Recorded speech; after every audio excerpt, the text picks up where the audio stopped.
Hi everyone, this is Pastor Henry of Dixon United Methodist Church, and today's Bible reading for today's devotion is from Mark chapter 1, verses 35, and it says this: In the morning, while it was still very dark, he got up and went out to a deserted place, and there he prayed, he being Jesus.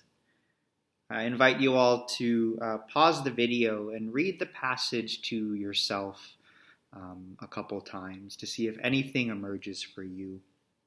Then I invite you to reflect on the following question. Jesus made a habit of withdrawing, of retreating, of going to be alone with God. How did it help him? And how might it help you? Howard Thurman, our theologian of focus for these 40 days, has been talking a lot about prayer. And he has something important to say about prayer that I believe we should all listen to. He writes this: The experience of prayer, as I have been describing it, can be nurtured and cultivated. It can create a climate in which a person's life moves and functions. It is ever possible that the time may come when a person carries such an atmosphere around with them and gives its quality to all that they do and communicates its spirit to all who crosses their path.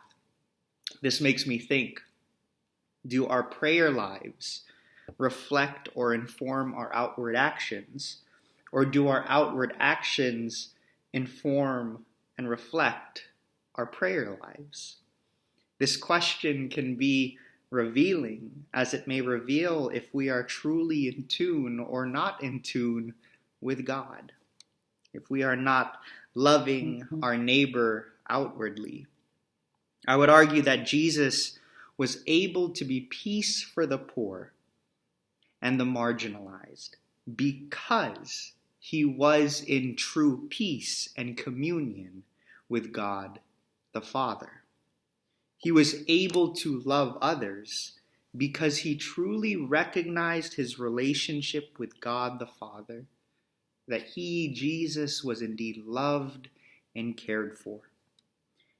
And it was that inward prayer life of retreating, of going to the deserted place, that allowed Jesus to be who he actually was in the world.